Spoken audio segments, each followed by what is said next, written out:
दिल्ली का आप बोल सकते हैं पॉलिटिकल बैकग्राउंड का बंदा था। उसके घर पे चोरियां होती थी। उसको ऐसा लग रहा था कि चोरी हो रहा है, तो हमसे कांटेक्ट किया। लेकिन मैं उनको पूछा आप दिल्ली में क्यों मतलब दिल्ली में तो बहुत सारे हैं, तो आप वहाँ पे क्यों कांटेक्ट नहीं कर रहे हो, आप इतना दूर मुंबई से क्यों चाहिए? तो बोले नहीं, दिल्ली वाले हमें जानते हैं, तो हमारा गलत यूज भी कर सकते हैं, तो हमें आप करके दो। बोला ठीक है। तो हमने फिर नजर रखा उनके घर पे, उन्होंने घर का एड्रेस दिया। उनको अपने 2 सर्वेंट पे डाउट था। उनके घर पे दो सर्वेंट थी जो टाइम पे, सर्वेंट तो बहुत थे बट 2 सर्वेंट, बाकी सर्वेंट घर पे ही रहते थे 24/7 वाले। 2 ऐसे थे जो जाते थे और आते थे। तो हमने फिर 2 टीम लगाई वहाँ पे, क्योंकि उनका टाइमिंग हमें नहीं पता कौन कब निकलेगा। अब ये किधर जा रहा है किधर जा रहा है तो पता नहीं चलता। 2 टीम हमने लगाई।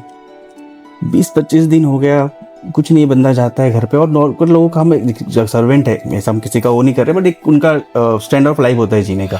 जैसे हमने पूछा क्या सैलरी देते हो, तो उस सैलरी में आप कौन सी लाइफ जी सकते हो, तो उस हिसाब से मैंने पता किया, तो नॉर्मल था, ऐसा कुछ बहुत बड़ा चीज नहीं था। तो हमने बोला, फिर मेरे एक टीम ने बताया सर मैडम निकलती है 2 घंटे के लिए, 2 घंटे बाद आती है मैडम निकलती है। तो हमने बोला निकलती होगी, उससे अपने होगा, क्योंकि हम तो उसमें नजर रख नहीं रहे थे, इसने तो उसका कुछ बोला नहीं था। तो 1 महीना हो गया, फिर हमने ऐसे ही मीटिंग हुई। तो हमने उनको बताया कि उससे तो कुछ मिल नहीं रहा है, लेकिन एक ऐसे ही मतलब मुझे नहीं पता इसके लिए रिलेटिव है कि नहीं, बट आपकी वाइफ निकलती है 2 घंटे बाद आती है, और ये टाइमिंग होता है दोपहर का टाइम है। तो बोलता वो कब निकलती हो, तो मुझे बोलते मैं घर पे हूँ। बोलता नहीं, वो तो निकलती है। तो बोलता सर आप पता करो फिर कहाँ जाती है।